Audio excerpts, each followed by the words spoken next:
Mình xin chào mọi người. Hôm nay mình sẽ đi vào phần Fluency Time 4. Rồi, thường trong những cái phần này mình sẽ học thêm được nhiều cái kiến thức mới, cũng vô cùng hữu ích.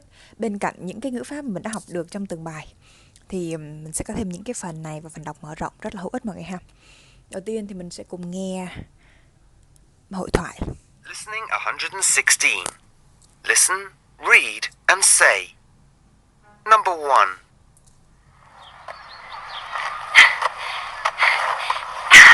Look! That's Sarah! Do you know her? No. I know that she lives in my street. She's in my class at school. Number 2. What's Sarah like? She looks friendly. I think she is friendly. She always smiles and says hello. Rồi, đầu tiên mình sẽ thấy là look, that's Sarah. Nhìn kìa, đó là Sarah. Do you know her? Bạn có biết cô ấy không? No, I don't know. No, I know that she lives in my street. Không, tôi biết rằng cô ấy sống ở trên cái con đường nhà tôi á. She's in my class at school. Cô ấy thì ở trong lớp của mình và ở trường á. Tiếp theo, Tom mới nói là what's Sarah like? Đây là cái câu mà mình sẽ cần phải ghi nhớ hôm nay. Like ở đây không phải là thích. Bởi vì nếu như mà Sarah thích gì thì người ta sẽ nói là what does Sarah like, chứ không phải là what is. Mà trong trường hợp này người ta dùng động từ to be. What is Sarah like? Có nghĩa là cô ấy là người có tính cách như thế nào, cô ấy là người như thế nào. She looks friendly. Cô ấy trông, cái lúc này ở bây giờ nó không phải là nhìn nữa mà là trông có vẻ, cô ấy trông có vẻ thân thiện. Đây là linking verb mọi người ha. Mọi người xem lại cái video của mình riêng về phần linking verb á, thì sẽ có cái phần này. I think, tôi nghĩ rằng she's friendly, cô ấy thân thiện. She always smile and say hello, cô ấy luôn luôn cười và nói xin chào. Rồi, bây giờ mình điền true false vào những câu sau. One. Quên, sorry mọi người, phần này phần nghe. Mọi người nghe và xong sau đó sẽ điền true false ha. Mình tất cả những cái từ vựng ở trong đây thì mình đều đã học rồi, cho nên là nếu quên thì mọi người xem lại bài cũ nha. Listening 117. Listen and write T, true, or F, false. Number 1. Do you know Ben? Yes, I do. He's in my class at school. What's he like? He looks miserable. He isn't miserable. He's always very cheerful. Number 2. What about Lucy? Do you know her? Not really. I know that she goes to our school. She's in my class. Really? What's she like? She always looks worried. Oh, no. I think she's very relaxed. Number 3. I don't know Jenny. Do you know her? Yes, I do. She's my friend. I think she looks kind. She is kind. She's always very generous too. Number 4. Is Tim in your class? No, he isn't. I don't know Tim. What's he like? He's nice, and I think he's very clever. Lucky Tim. Nhớ nha, người nam trong bài này là Tom và người nữ là Anna, để mình biết là những cái nhân vật này là ai thôi. Mình chỉ cần nghe kỹ là hiểu thôi mọi người ha, không khó. Tiếp vào phần speaking của mình á, thì trong hộp là những cái từ để chỉ về tính cách. Ví dụ như mình hỏi là do you know Maria, hoặc là do you know Lan, Nga gì đó, mình cứ có một cái tên nào đó. Yes I do, vâng tôi biết. Do you thì là yes I do, can you thì là yes I can, will you là yes I will mọi người ha. Are you là yes I am nha. She's in my class, cô ấy trong lớp của tớ. What's she like, cô ấy tính cách như thế nào. She looks shy, cô ấy trông hay ngại ngùng á. Yes, I think she's shy. Is she clever too? Cô ấy cũng lanh lợi chứ. Yes, she is. She's very clever. Cô ấy rất là lanh lợi. Ý là cô ấy có nhút nhát nhưng mà cô ấy rất là thông minh. Rồi, make the party scene. Mình cũng làm cái quang cảnh về bữa tiệc. Color the party scene. Đầu tiên là mình tô màu quang cảnh bữa tiệc. Mọi người đọc là scene nhé, không đọc scan mọi người ha. Scene. Cut out the party scene. Cắt cái quang cảnh bữa tiệc này ra and fold along the line. Fold là gấp, along là theo, mọi người nhớ không? Đi theo con đường. Và gấp theo cái line là cái đường kẻ. To make the floor and the walls, để mà mình tạo nên một cái tường, để tạo một cái sàn nhà và một cái tường. Stick the tabs to the floor, và mình gắn những cái thẻ. Ở đây là giống như là cái nhân vật đó mọi người. Ở trong này nó có những cái hình nè, vô cái sàn nhà. Choose the name and the faces for the people. Mình lựa chọn tên và gương mặt cho những cái người trong cái thiệp. Don't tell your partner the names. Đừng có nói với cái người bạn của mình. Partner là cái người bạn của mình á, người luyện tập với mình á. Về cái tên này, color and cut out the people. Mình tô màu và mình cắt những cái người này ra. Then stick them in the party scene. Sau đó là mình dán nó vào cái khung cảnh bữa tiệc. Rồi bây giờ mình sẽ luyện tập hỏi dựa trên cái khung cảnh bữa tiệc này ha.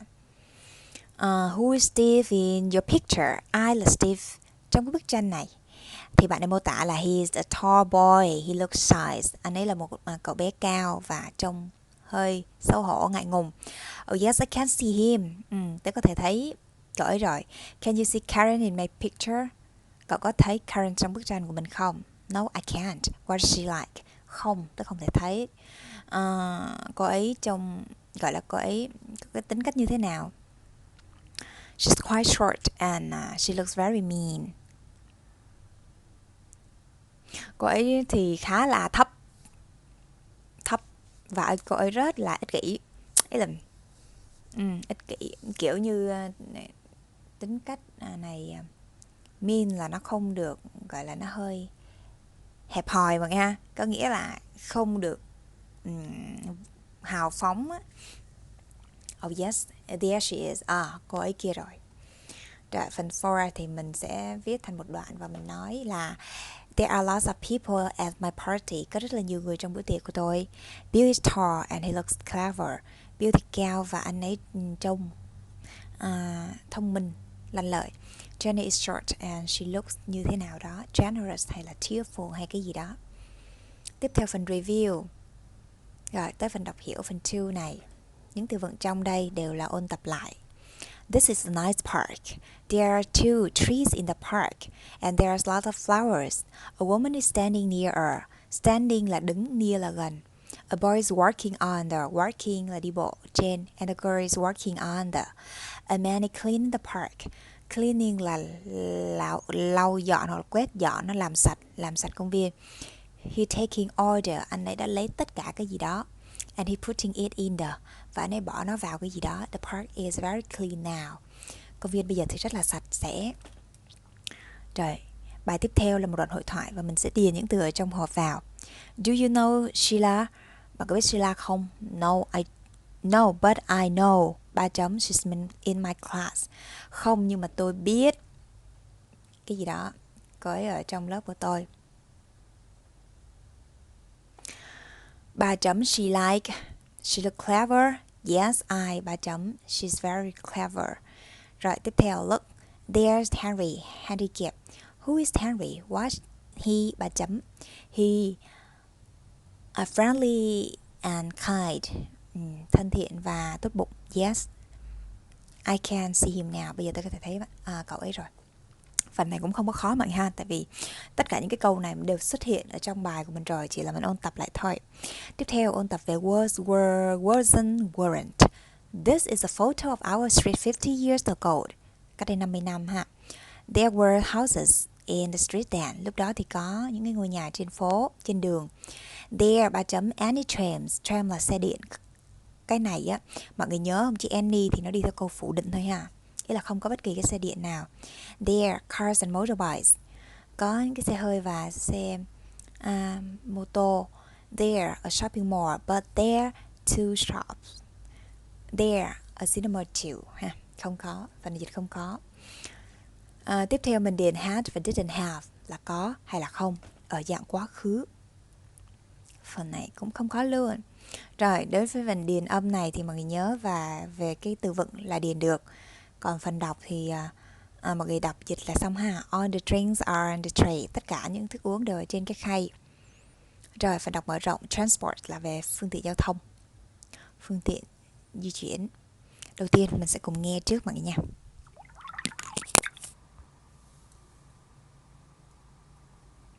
Listening 118. Listen and read. Around the world in 80 days. Phileas Fogg and his assistant, Passepartout, arrived at the station in Bombay just in time to catch the train to Calcutta. The train was quite busy.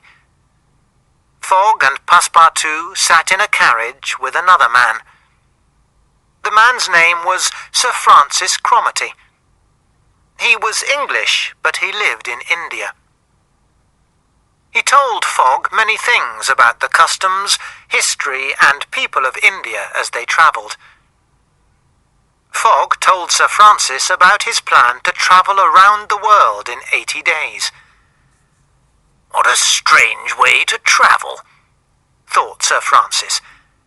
How can you learn about the world when you race around it in 80 days? After an hour, the train was outside the city, and the men saw fields, villages, farms, forests, mountains, and jungles from the train window. Passepartout felt nervous. He wanted Fogg to complete his journey in 80 days, but there was still a long way to go. Passepartout worried every time the train stopped or moved slowly.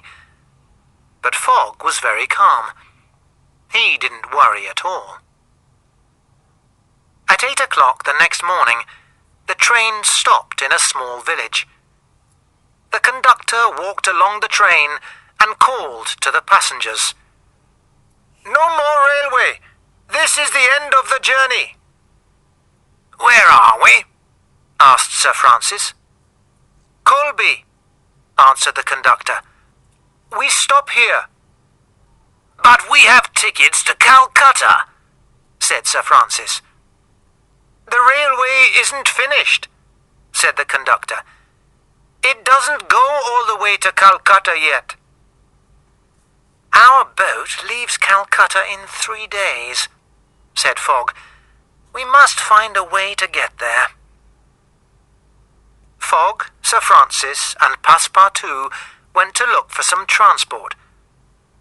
Fogg and Sir Francis were not lucky, but Passepartout found something. Look, Mr. Fogg, he said. It's an elephant. We can ride to Calcutta on an elephant. Listening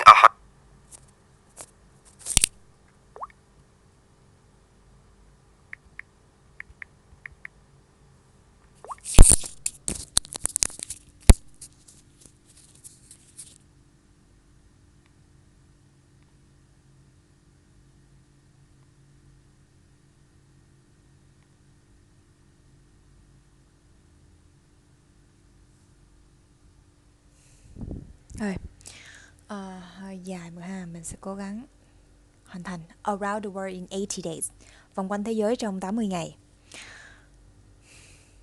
Philip Fogg and his assistant là người trợ lý của ông ấy. Passepartout arrived at là đã đến ha, cái nào thêm ed á thì phần này mình chưa có học nên là mình chỉ dịch như vậy thôi, sau này mọi người sẽ hiểu ha. Đã đến a station, một cái nhà ga in Bombay, just in time. Just in time có nghĩa đúng giờ, vừa kịp lúc. To catch the train to Calcutta, để bắt một cái chuyến tàu đến Calcutta. The train was very busy. Con tàu này rất là bận rộn, ý là nhộn nhịp. Fogg and Passepartout sat in a carriage with another man. Sat in là ngồi trong một cái carriage, là một cái cỗ, một cái khoang tàu á, với một người đàn ông khác. The man's name was Sir Francis Cromarty. Tên của người đàn ông là Sir Francis Cromarty. He was English. Ông ấy là người Anh, but he lived in India. Nhưng ông ấy sống ở Ấn Độ. He told Fogg many things about custom.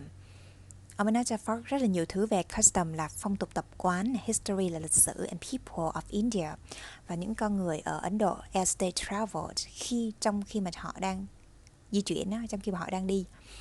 Fogg told Sir Francis about his plan to travel around the world in 80 days.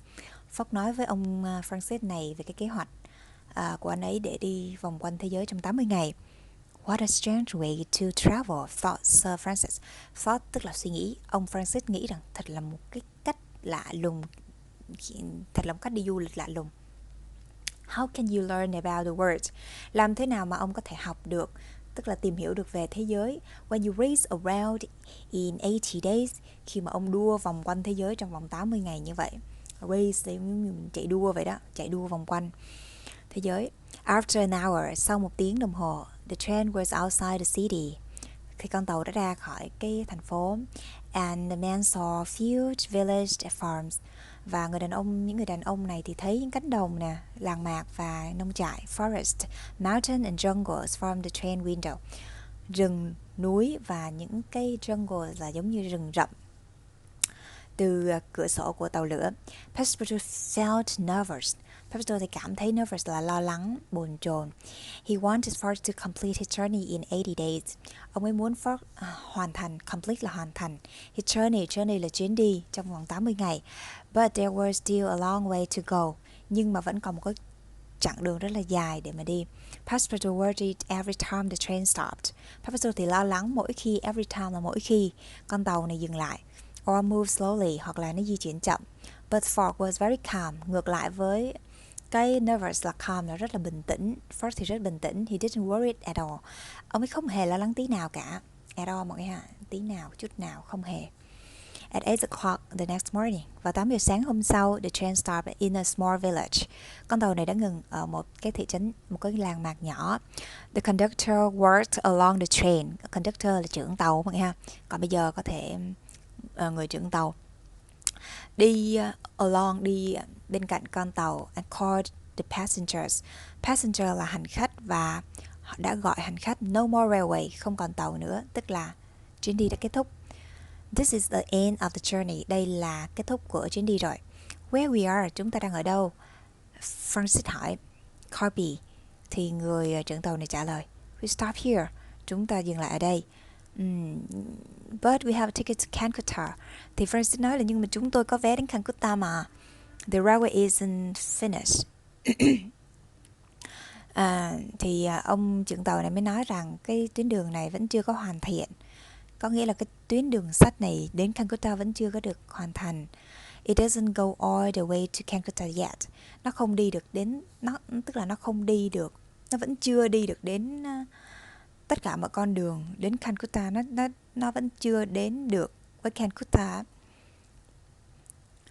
Our boat leaves Calcutta in 3 days. Con thuyền của chúng tôi sẽ rời khỏi Calcutta trong vòng 3 ngày. Thì Fogg mới nói we must find a way to get there. Chúng ta phải tìm cách để đến đó. Thì Francis and Passepartout went to look for some transport. Hai người này mới đi look for là tìm kiếm một vài cái phương tiện. Fogg and Sir Francis was not lucky. Thì Fogg và Francis thì không có may mắn. But Passepartout found something. Nhưng Passepartout đã tìm thấy một cái gì đó. Look, Mr. Fogg, it's an elephant. Đó là một con voi. We can ride to Calcutta on the elephant. Chúng ta có thể đi đến Calcutta trên một con voi. Rồi, 4 câu hỏi dưới thì mọi người sẽ tick hoặc cross vào ô đúng, cross vào ô sai nha. Rồi, tiếp theo. What form of transport can you see? Form là cái hình thức hoặc là hình thức phương tiện nào mà bạn có thể thấy trong bức tranh này. Rồi, bây giờ mình sẽ cùng nghe trước nào. 119. Listen and read. School transport. Children around the world use lots of different forms of transport to go to school. Bus, train, and even helicopter. How do you go to school? My name is Diego. I'm 8 years old. I live in a small village in Peru. My village is in the Amazon rainforest. There aren't many roads in the rainforest, so there aren't many cars or buses. Everyone travels by canoe. I go to school by canoe. Every day, a big canoe collects all the children from the villages along the river and takes them to school.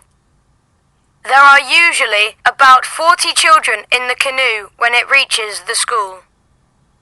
Every morning, I wait near the river for the canoe with my little brother and sister. When the canoe arrives at my village, I help my brother and sister to get into the canoe. It takes about half an hour to get to school. I do my homework on the way to school, and I talk to my friends on the way home. I'm Haruka, and I'm 9. I'm from Tokyo in Japan. Tokyo is a huge city. My school is a long way from my house, so I travel to school by train every day. Trains are very popular in Japan. Millions of people use trains to get to work and school. The trains in Japan are clean and fast, but they are usually very crowded. I leave home at 7:30 every day. I walk to the train station with my brother. We take 2 trains to Tama Station. The journey takes about 1 hour. It's a long time, but some of my friends travel for 2 hours to get to school. I like my journey to school because I can talk to my brother on the way. Rồi, khá là dài. Thì mình sẽ chỉ dịch những cái gì cần thiết thôi nha. School transport là phương tiện giao thông để đến trường. Children around the world use a lot of different forms. Trẻ em trên toàn thế giới thì sử dụng nhiều cái hình thức khác nhau of transport, tức là hình thức phương tiện giao thông khác nhau to go to school, để đi đến trường, như bus, train, even helicopter, và ngay cả là trực thăng. How do you go to school? Bạn đi đến trường bằng phương tiện gì? My name is Diego. I'm 8 years old. I live in a small village in Peru. My village is in the Amazon rainforest. Rainforest là rừng mưa Amazon mọi người ha. There aren't many roads in the rainforest. Không có nhiều con đường ở trong cái rừng mưa. So there aren't many cars or buses. Cho nên là nó không có nhiều xe hơi hay là xe bus. Everyone travel by canoe. Mọi người thì đi lại bằng canoe là cano mọi người ha. I go to school by canoe. Every day a big canoe collects. Collects ở đây là tập hợp. Tập hợp all the children from the village. Tập hợp tất cả những trẻ em từ ngôi làng. Along the river, dọc theo con sông. And take them to school, và đưa chúng đến trường. Take to school là đưa đến trường, chở đi học. There are usually about 40 children. Thường thì có khoảng, about là khoảng 40 đứa trẻ in the canoe. When it reaches the school, khi mà reaches là đến trường, khi mà chúng đến trường thì khoảng 40 đứa trẻ. Every morning, I wait near the river. Mỗi sáng thì tôi đứng đợi ở cạnh con sông for the canoe with my little brother and sister, với người em và người chị của tôi. When the canoe arrives at my village, khi mà canoe arrives là đến ngôi làng của tôi. I help my brother and sister. Tôi giúp em và chị của tôi to get into the canoe, để bước vào, để lên cái canoe. It takes about half an hour. Half là nửa, an hour là 1 giờ, nửa của 1 giờ tức là 30 phút, nửa tiếng. Nó thì mất nửa tiếng. Take bao nhiêu giờ để làm cái gì? Sau này mình sẽ học cấu trúc này. Nó mất nửa tiếng để đi đến trường. I do my homework on the way to school. Tôi làm bài tập trên đường đến trường. On the way là trên đường mọi ha. And I talk with my friends on my way home. Way home là trên đường về nhà. Và tôi nói chuyện với bạn bè của tôi trên đường về nhà. I'm Haruka and I'm 9. I'm from Tokyo in Japan. Tôi đến từ Tokyo ở Nhật Bản. Tokyo is a huge country. Huge là khổng lồ, là một thành phố khổng lồ. My school is a long way from my house. Trường của tôi tức là có rất xa với nhà của tôi. Long way là một chặng đường dài á. So I travel to school by train every day. Nên là tôi sẽ đi học bằng tàu. Ở đây là tàu cao tốc mọi ha, mỗi ngày. Trains are very popular in Japan. Popular, phổ biến. Millions of people, million là hàng triệu người sử dụng tàu để đi làm hoặc đi học. Trains in Japan are clean and fast. Clean là sạch sẽ, fast là nhanh. But they're usually very crowded. Crowded là đông đúc. I leave home at 7:30 every day. 7:30 là rưỡi, là 7 giờ rưỡi mỗi ngày tôi rời khỏi nhà. I walk to the train station with my brother. Đi bộ đến trạm tàu với anh của tôi. We take 2 trains to Tama Station. Chúng tôi take tức là chúng tôi bắt 2 cái lần tàu để đến Tama Station. The journey takes about 1 hour. Chuyến đi này thì mất khoảng 1 tiếng. It's a long time. Nó là một cái khoảng thời gian dài. But some of my friends travel for 2 hours to get to school. Nhưng một vài người bạn của tôi thì mất đến 2 tiếng mới đến được trường. I like my journey to school because I can talk to my brother on the way. Tôi thích cái chuyến đi của mình đến trường bởi vì tôi có thể nói chuyện với anh của tôi. On the way là trên đường đi. Ok, mình đã hoàn thành xong phần này. Và mọi người hãy đánh true hoặc là false vào những cái câu dưới này hen. Rồi, những câu dưới này thì không có gì khó hết. Mọi người cố gắng tự dịch nha. Bài học đến đây là kết thúc. Hy vọng rằng mọi người sẽ không có mất đi nhuệ khí học tập của mình. Mọi người đăng ký kênh để theo dõi bài và cho mình thêm động lực nha. Mình xin chào mọi người.